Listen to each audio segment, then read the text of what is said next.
Welcome across all time zones to Courage Counts, a live stream that helps you as an inclusive leader to find your courage. I'm Chuck Shelton, the CEO of Greatheart Consulting based in Seattle. You may have correctly identified me as a white guy. Inclusion means everyone's in. So that's why we are redefining DEI to inclusive leadership from every employee.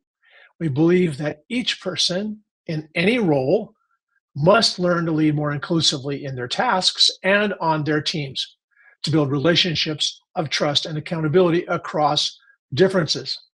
The premise, whoever you are, whatever your title, inclusive leadership helps you get better results and grow your career. We're living and leading in days with pain and polarization. Some use our differences to divide us. Many others suffer disadvantage and a pattern of loss based on how others see them and treat them. What's an inclusive leader to do in the face of such controversy and bias?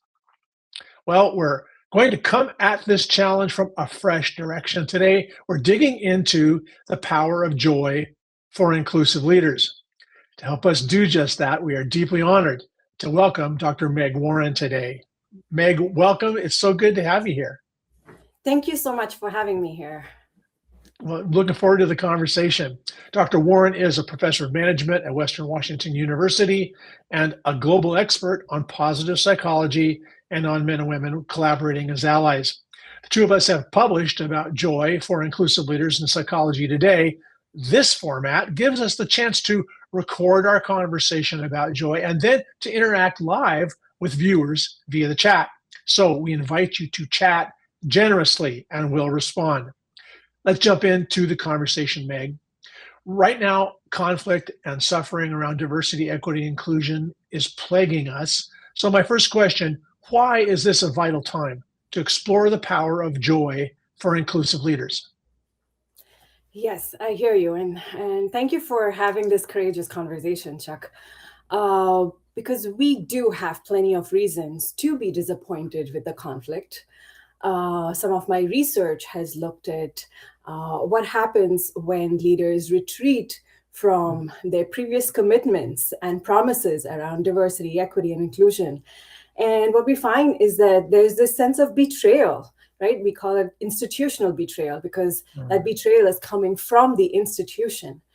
Now, while that is a really important reality, there's also another piece of this, which is that when it comes to diversity, equity, and inclusion, we do make some assumptions. And the first is that we believe that we need to fix our DEI problems first.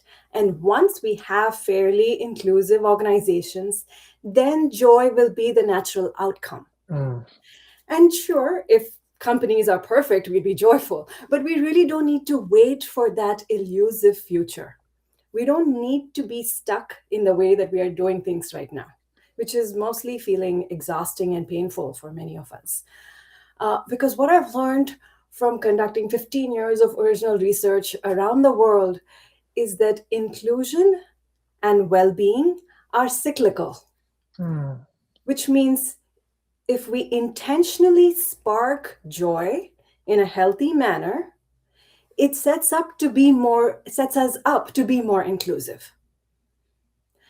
And the best news is that the process of being more inclusive itself can be made more joyful. So that's what we have to look forward to. So I like the framing of this, the cyclical nature of this, and that if I hear you right, the temptation is to say, well, we'll dig into all the challenges that differences and inclusion bring and hope that joy comes out of it. You're saying that another way to come at that is to think about joy as a spark, as a source, as an encouragement to do just that, to stay focused on the challenges, to do it with a way that's got a positive expectation.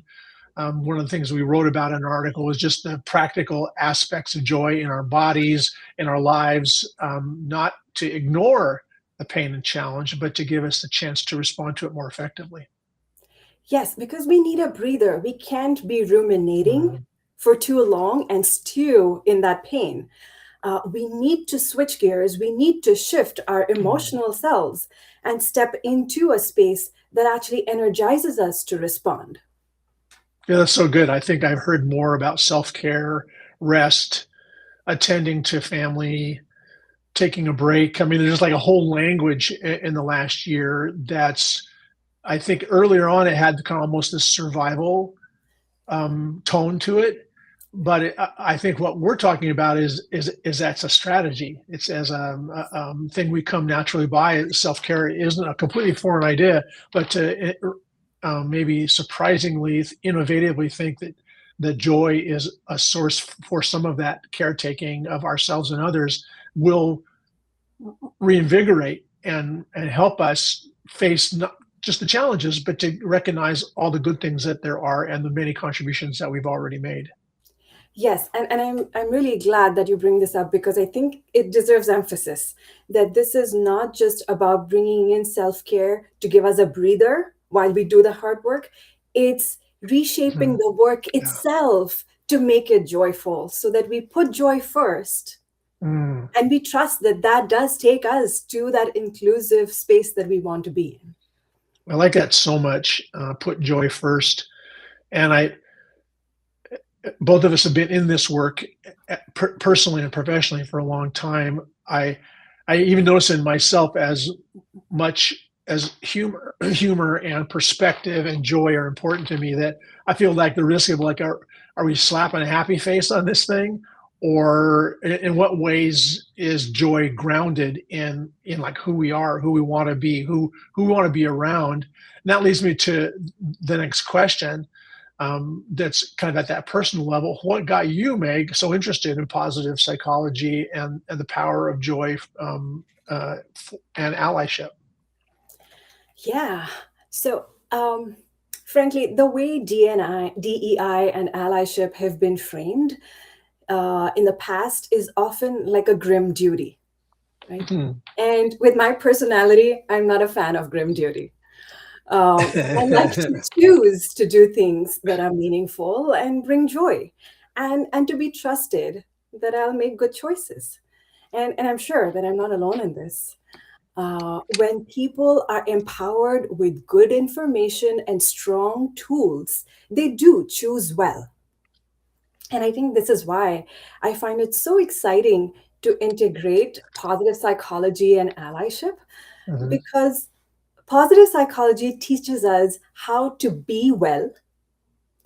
Allyship is all about doing well. And we are already programmed as humans to want both. And with the Mm, right tools, we can absolutely have both. mm. I really love the combination of what you said first about put joy first, and as soon as you said grim duty, I thought that really resonates, and not that uh, not in the sense that this work is all burden or suffering or that I should begrudge, tilting at windmills or whatever, but grim duty in the face of what has come up around the anti-woke, anti-DEI behaviors that certainly are going to certainly continue from the last year. It's kind of like the taste in my mouth sometimes is that grim duty. And I like, so what is it about, um, I mean, it's no accident that the two of us are interested in this because it's partly reflective of how we're wired and how we're put together. What is it about you that makes you acknowledge, see the grim duty aspect of it, but also say that's not how I want to live my life?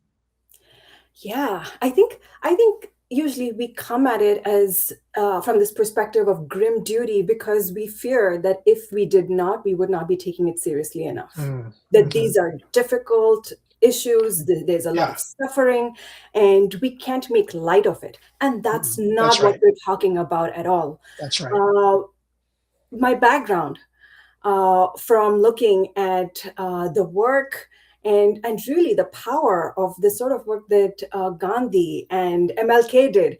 They were doing really challenging work but not with this attitude of grim duty. They were That's talking right. about it as coming from a place of joy, of wanting that energy and that enthusiasm.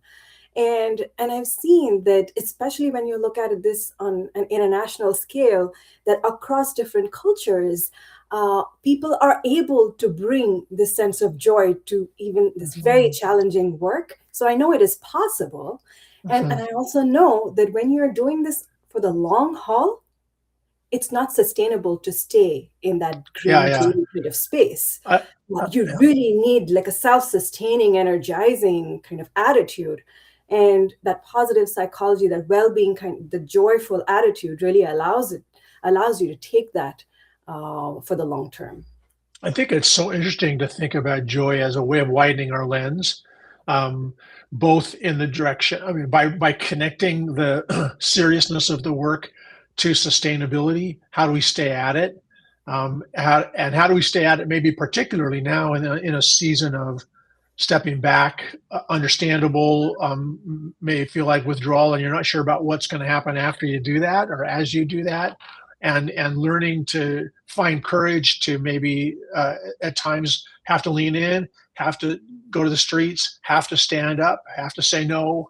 I mean, there's the resistance part of what we're in that will remain. But I like this sustainability frame. The other one I really like, and I've learned you've been a real source for me for this, is kind of having a more global perspective, widening our lens on how cultures, business worlds that have dealt with political cycles and polarization differently than the U.S. has, and from their own cultural context, found a way, like we're talking about, to center joy and to make sure joy doesn't get lost. Particularly, is it Kibera that you talked about with the where you do your research and what you learned there? Tell us a little bit more. I know you've done this work globally. Our next question: how have you seen joy support inclusion around the world? Yeah, yeah. So around the world, the problems that we have around inequity are truly complex, and Mhm. which is why so many of these issues that we're dealing with are also encoded within the UN Sustainable Development Goals, for instance, like gender inequity, racial inequity, all of these different kinds of complexities. And especially when you look at this globally, it becomes really clear that we need to think out of the box. We need to be creative. We don't have pat solutions around these. If we had them, we wouldn't be in this for so long. We really do need new ideas and resourcefulness. And what the psychological science shows is that fear narrows our thinking. It focuses our attention, but it also narrows our thinking. And because of that, we run out of ideas. If we have a clear playbook and we know exactly what to do and we feel like it's going to work, we can focus our attention and go for it. But Mhm. when that rule book, that playbook is taken away from us, Right. then we are really thrown into a frenzy. And that fear only precipitates that narrowness. In contrast, joy does the opposite. Mm. It expands our creative thinking, expands our divergent ideas. And I've seen firsthand, like you mentioned in Kibera, in some of the harshest conditions of the slums of Kibera in Kenya, in Nairobi, in these spaces where there's very little control, where the rule book is taken away, people need resourcefulness. And I've seen how people come together, communities really acknowledging. So when it comes to discussing the problems, being absolutely candid, absolutely open, and fully acknowledging the inequities and Mm. problems. Mhm. Mhm. But once it is time to discuss the solutions, that's when they approach it with tension busting methods. Mm. Here's the opportunity to create an uplifting emotional tone, to reinforce the values that you really care about, to emphasize, prioritize relationships and connections. It's not about winning, it's about doing it together. It's about creating meaning, having pride. So when people then come together, um, you see that there's enthusiasm in their eyes. Mhm. There's this warmth in the way they connect with each other. They're rolling up their sleeves, they're doing the hard work, but they're doing it together with this sense of shared purpose. Mhm. And even when they have plenty of reasons to experience despair, to feel apathy, even, they intentionally cultivate a shared culture where they choose joy, where they choose hope.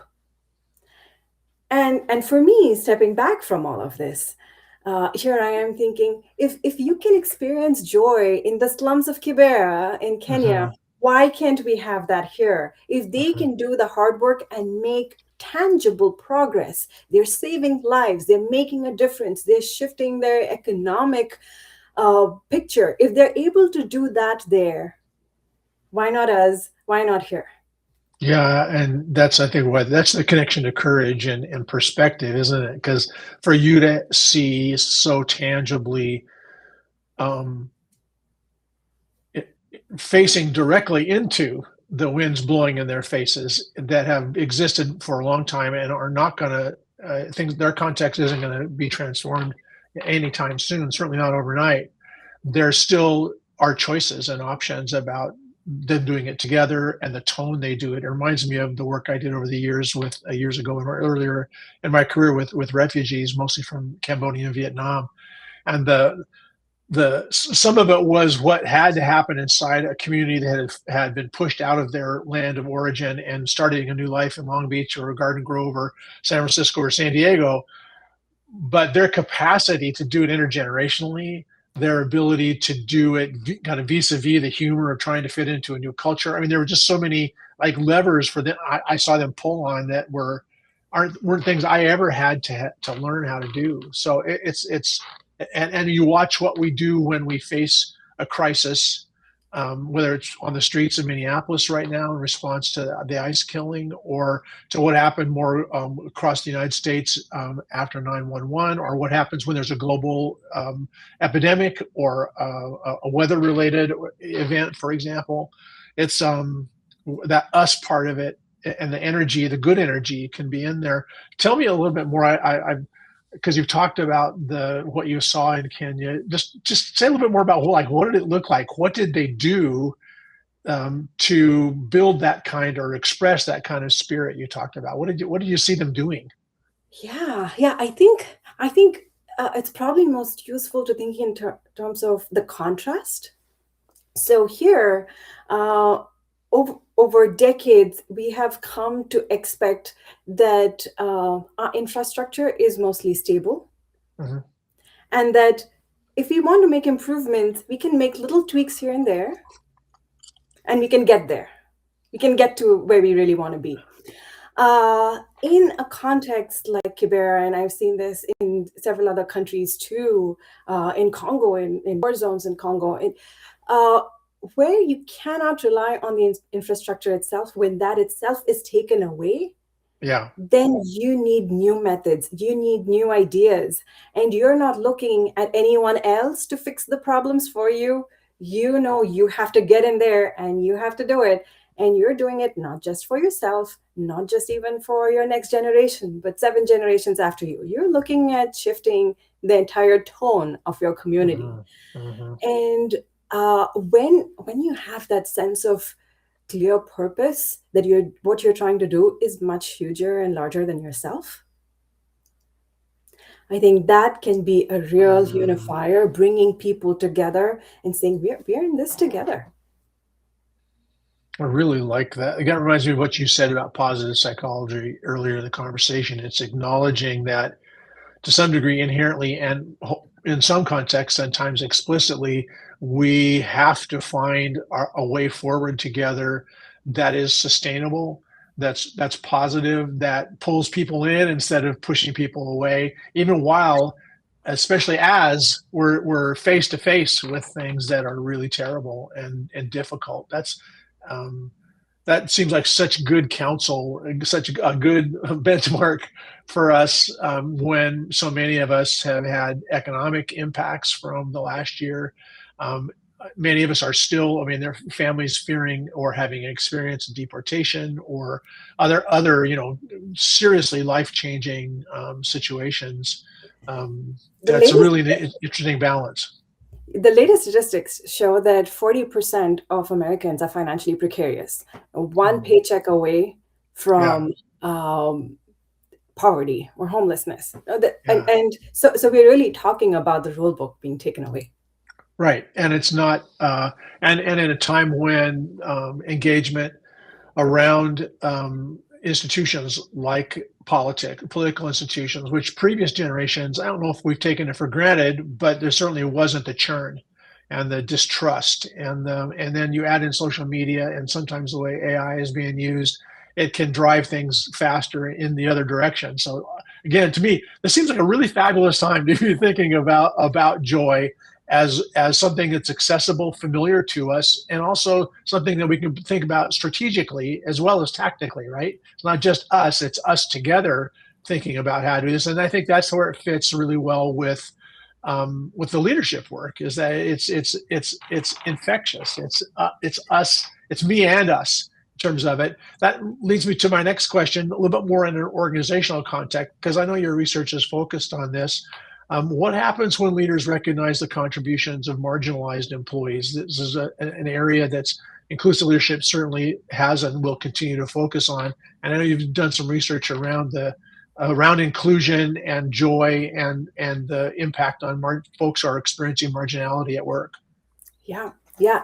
So yeah, this is really interesting because one of the deceptively simple but really invaluable tools that I've been studying in my research is this idea that you bring up of loudly celebrating the achievements and contributions of marginalized employees. Mhm. And many of us don't think of this as allyship, but it is in Yeah. fact a surprisingly effective form of allyship.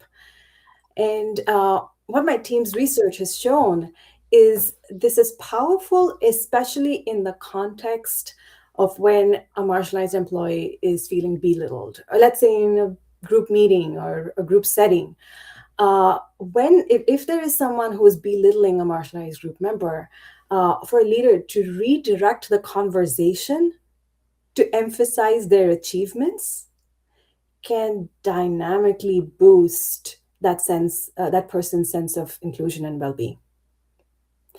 And interestingly, this approach is even more effective than trying to confront the perpetrator about the Mhm. bias that they expressed, right? Mhm. And what we see here is that when leaders choose to do this, focus on the marginalized group members' strengths, uh, they report that they find it really valuable that an ally, an inclusive leader, is speaking favorably about them because it enhances their reputation and their credibility with that Mhm. group.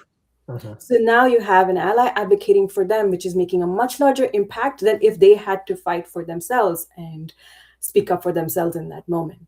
Right? Like, for instance, who would you believe if a letter of recommendation from someone, a letter that Mhm. someone writes for themselves, or Right. that was written by another person, especially a leader, Yeah. right? That's what you want. You want others stepping up for you. We don't like creating that dependency that we don't need someone else, but it's really great when someone else does step up for you. I really like them. It feels like kind of like a form of mini sponsorship. Yes. It's like thinking about, it's like, I think the practical part of it for inclusive leadership is connecting or realizing that part of joy is being seen and celebrated because by others. And some of it certainly is self-derived as well. We need to see ourselves and that affects how we live every day and how we're seen. And our identity and our success is so much shaped by how others see us. And when people are the only one, or in any way, maybe just um, challengingly different with other members on the team, for whether it's somebody in a position like the people manager of the team or even a peer, to say, something I really appreciate about what you just said is, or would you say more about, or that redirecting idea of giving visibility and attention and celebration to people who may not even be deeply experienced at doing it for themselves because of the stuff that's been coming at them. It just seems like a really powerful and very practical way to think about joy in the workplace. Yes, yes, absolutely. And I think this has become even more important now than it used to be in the past. Mm, Because in the past, organizations had more structured opportunities to support marginalized groups. mm, And when those are taken away, it becomes even more important for leaders and allies to start filling up that vacuum by stepping up in these ways and highlighting the achievements. And it might take a little effort to learn the exact mechanics of how right. to do this effectively so that Yep. we're saying it in the right way at the right time. But once you master this, it can be incredibly valuable. Yeah, it feels like a superpower. I mean, the way I talk about like catching people doing things right in general is like a superpower for leaders and really for peers. It's a human thing, not just a leadership thing in that sense. The other thing I've noticed is that there can be, and I think the connection to courage here is that, especially if our pattern is to not praise ourselves or know how to accept praise, we may be the kind of manager or peer colleague that doesn't really know how to express praise, recognition, redirection in a way that really feels authentic. So the opportunity just passes us by. Or we don't know what to do if it comes our way and say thank you and seek out some maybe later on saying, I noticed what you did there. Thank you for that. So to me, the one of the underlying dynamics with this um, um, is around the work of recognition in the workplace. And we have, I think one of the particular challenges we face now that I'd be interested in hearing your perspective on is that we're in a lot of hybrid situations where it's like you and I are talking right now as compared to what it's like when you and I are in the same room together. This is lovely, but I much prefer to be in the room with you if I have the chance, right? And we have a lot of teams and so like learning how to catch people doing things right and how to deal with dynamics when they're either hybrid or they're all remote that's a different challenge, right? How can we handle that? Yeah, I think what layers on with this is also this sense of doing it in the right ways in the right places with all of these challenges, along with this fear of coming across as forced and inauthentic. Mhm. And the more distance you have, especially when you're not in person, there's a Mhm. greater fear that Right, what you say will sound very pat, very trite, and right. inauthentic. Yeah, we have And curated our backgrounds, what we look like. In your case, what's happening with the dogs behind that door. I mean, it's just that authenticity piece is already challenging when we're in person, right? But to do it and to manage it among a group of people when it's all on camera, no small task. yes, absolutely. And we do fear of coming across as toxically positive. We do fear Mhm. about coming across as fake. Even with AI, we've seen this work now coming up where as soon as, let's say, a meme or an idea, if you know that it is an AI generated thing, all of our humor, all our enthusiasm is immediately wiped away. We don't Yeah, want right. inauthenticity coming at us. That's so good. Uh, whatever emotions we were experiencing, we immediately toss it out of the door. And so this is especially a time then where there's this fight between authenticity and inauthenticity. It takes more courage to stay true, to really being appreciative, to really supporting others, but finding your clear, authentic Mm. voice and not straying from it. That's so good. I think that authenticity piece, I think that resonates really well across the generations right now too, because we see younger generations, younger than me, which is almost everybody, in the workplace, saying if it's not real, if it doesn't feel real, if I can't be real, then I'm going to multitask. I'm going to check out. I'm going to go somewhere else, and I have no complaints about that. Kind of accountability, but it's no easy thing, especially in environments like some of the crazy stuff we're hearing now about 80-hour, 100-hour work weeks, and if you really care, you're there. You don't have a life, and I just think that's wildly out of whack with the way humans are put together and what actually creates high performing teams and organizations. Yeah, absolutely. So That's that actually leads us right to the next question, better than I thought it might. What other behaviors at work build healthy, joyful relationships? How do we um, cultivate joy? How do we leverage joy to strengthen our relationships, whether we're in person, whether it's with customers or students or whoever we work with, whether it's virtual or not? What are ways for us to get better at this? Yeah, yeah. So there are some really simple methods, but first, let me take a step back for a moment and share what I think is happening here.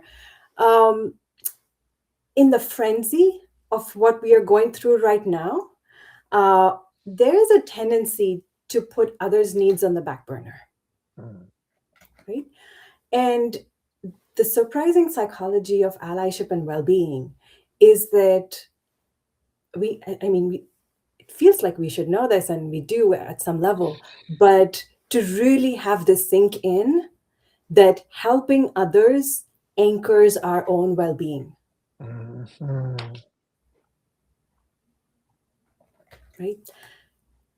And what our research has shown is that we can simultaneously attend to others and ourselves. It doesn't have to be an either or. This false dichotomy is something where we feel like we are pressured to choose between, but we don't have to.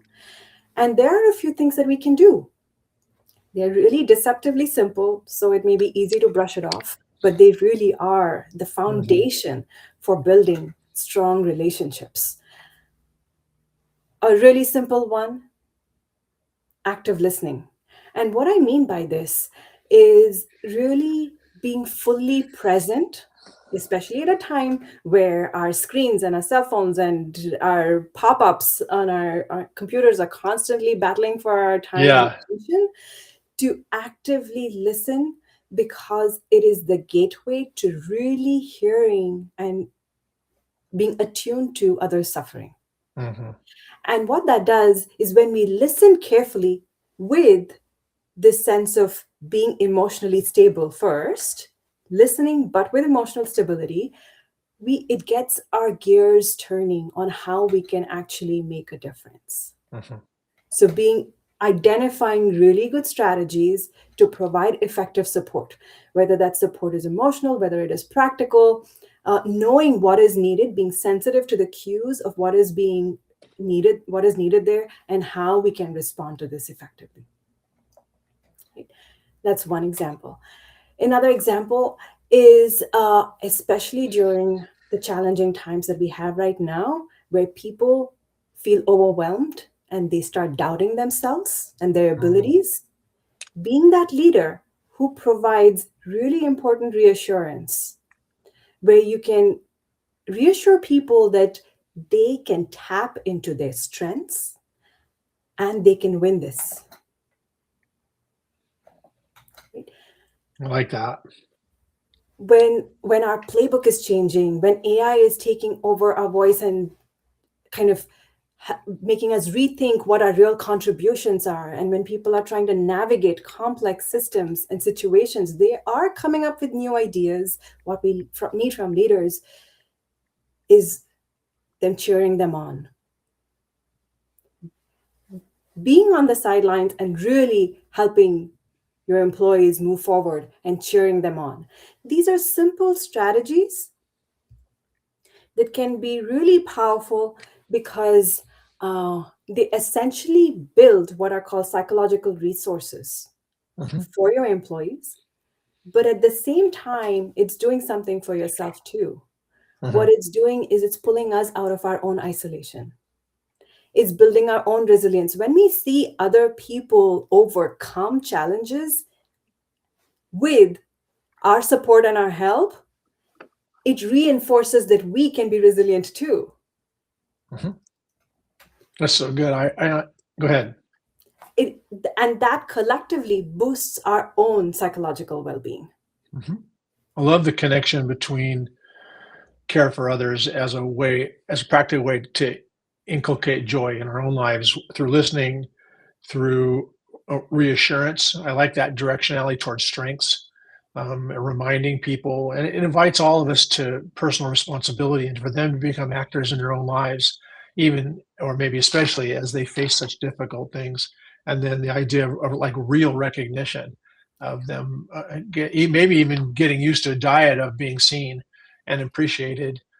That these are all such simple ideas, but to your earlier point about fear kind of gets us back on our heels, and it narrows the kind of thinking that you just did, and seems so powerful. And it's just so it's powerful partly for us because many of the things that you just described in terms of attitudes, internal conversations, and behaviors with each other are universal. They're things that work across age and generation and religion and race and gender and all kinds of aspects of identity. They're human things that really work.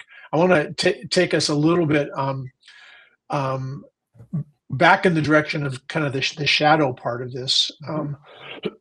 As we work on building joy, how do we choose joy when skepticism and cynicism are so easy to come by?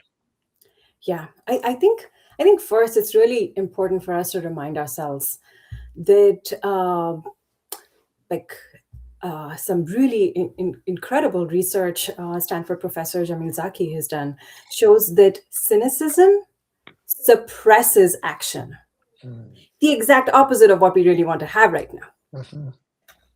right? If we want creative, innovative, dynamic action, we need to move into a mental space of hope.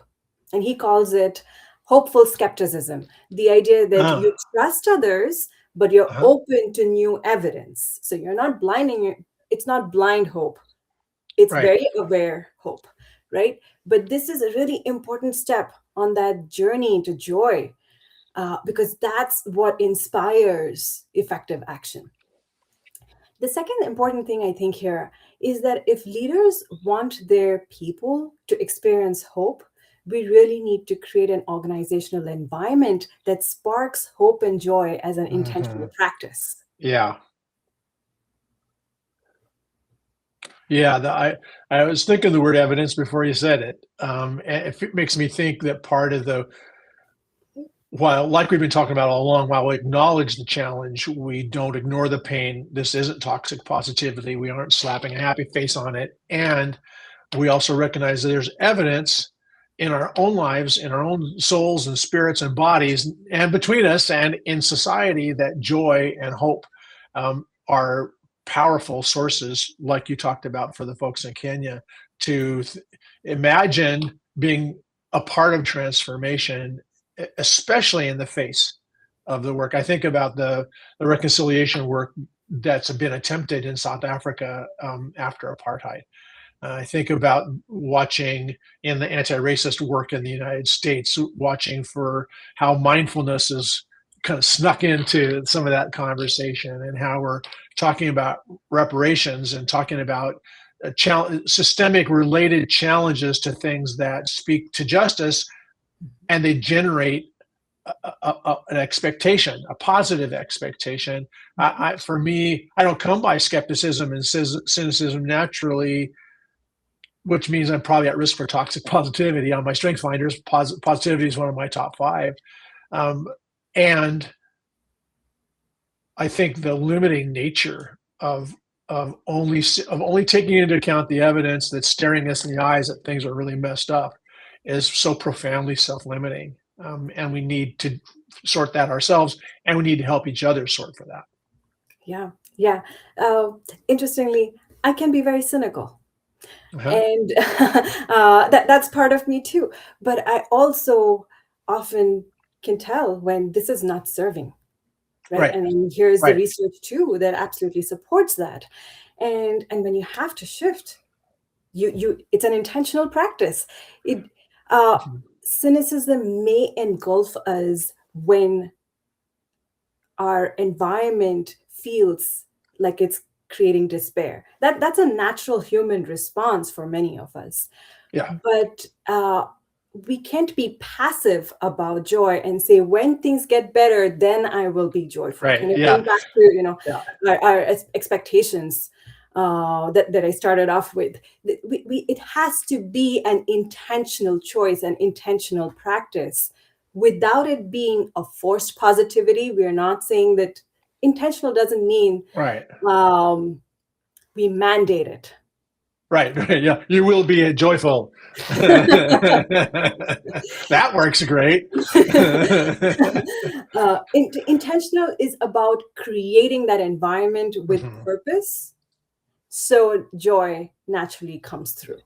Yeah, I mean, I hear like there's an invitation in it. There's Yes. a let's do this. There's an aspirational aspect Yes. to it because as like we've been talking about, a key part of the power of joy is that we experience it together, Yes. and when we do, it's not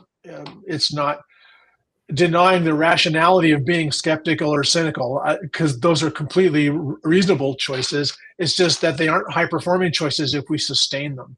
And to find it, when you see, like you've seen places, and I've seen too, people and a way towards hope and confidence and courage among people who have every reason to not do that. Yes. I mean, I think that's part of in my experience with the Black community in the United States is that there's a courage and a strength and that's been that's been built into to steal, steal uh, uh, through points because of their collective and individual experience. And there's a joy and an expressiveness in Black culture, for example, that I just find miraculous, considering what they have and continue to often to face. So that leads me to the last question, and I think this is kind of summative, and we talked about some of it already. When the experience of joy is common in an organization or in a culture, what happens to team performance and organizational results? What's the outcome when joy is working? Yeah. So first, what the research shows is that when you have an environment of joy, when people are experiencing joy, the first thing that it does is it drives people's engagement. They are interested, they are absorbed, they Yeah. want to do what they're doing, right?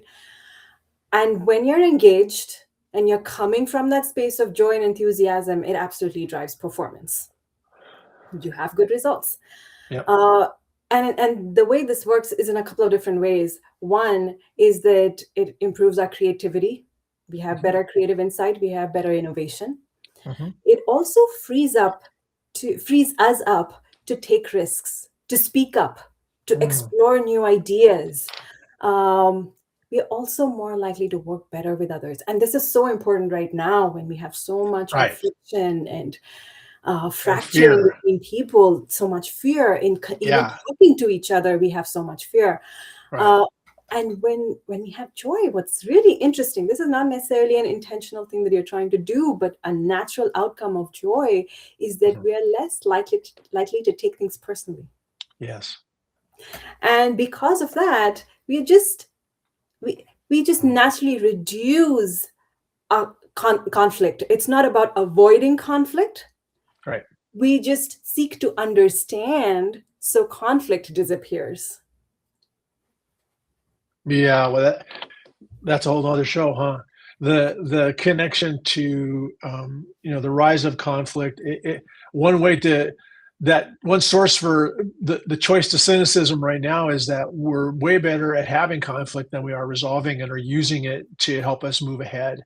I think that's an area that inside the DEI world we have a lot of good work to do ahead in ourselves, between us, across differences, and with folks who haven't felt included in inclusion. Lots of differences to think about how we manage in a way that helps us get better. Uh, Meg, I so appreciate with you the integration of like who you are with the research and practice that you've been a part of and evoking in others. As we wrap up, any final thoughts or things that you've been thinking about or wanting to say that you wanted to add before we wrap up our time together today? I think I have just one overarching thought from all of this is that um, I feel hopeful. Mhm. And the reason why I feel hopeful is because uh, we've seen over the last 5 years and before, but especially in recent times, that people really care. They Mhm. do care. That is why DEI even became a thing. That is why the conversations we've been having for the last 5 years are because people care.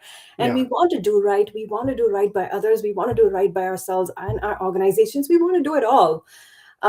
Sometimes our methods and our tactics may backfire. Sometimes there may be conflict as we are going through these growing pains. But underlying all of that, if there is still a level of restlessness that we're Mhm. not okay with Mhm. inequity, that's because underneath all of that, we still care. And Yeah. that's an excellent starting point. That's what we want to capitalize on. That's what we want to build on. And let's have the right tools to actually energize that and get us to where we want to be.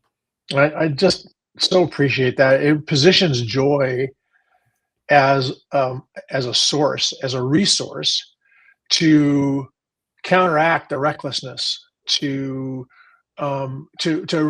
redirect. It invites us to kind of reposition our hearts, our attitudes, and then the choices that come out of it as a function of personal responsibility for each of us to say, I'm not going to let the all the rational aspects of becoming cynical and skeptical to prevent me from looking for what we do have in common, for the fact that the degree to which actually caring for other human beings in some context is viewed as weakness or is, I think, on balance, something there's quite a bit of reaction to saying no. That is not. It's not weak. It's not weakness to care. And I think that the joy becomes then, hopefully, some fuel in that vehicle for leadership work, for the way we live, the choices we make, for the hope that might feel like it's possible even while we're licking our wounds. Because I think the counterpoint between like fear and joy, the counterpoint between reckless disregard for human beings that's Mhm. so epidemic and visible in so many places, and then the kind of the profoundly integrated, driven, baked in care for other Mhm. humans across cultures, across generations as human beings. What an interesting time Yes. to lead. Yeah. So, well, thank you so much for for who you are and what you do. And we'll wrap up our time together today. And hopefully, we've been able, once we broadcast, to really have some great conversations via the chat. Yes, So, really. thanks so much. Thank you so We're much for having me. Yeah, it's been a joy. We're talking about the power of joy for inclusive leaders at a time when we need joy in our lives like never before. We need to experience joy in our relationships, in our leadership work, in our bodies, in our emotions. And inclusion and belonging thrive when joy shows up at work and across our lives with that authenticity, without that fear that Dr. Warren just spoke with us about. I want to thank you for engaging in this conversation with us today. May you practice joy as a leader in your life every day. Now's the time to find your joy, to share it, and to treasure the joy that others bring your way. Enjoy. Thanks for joining us.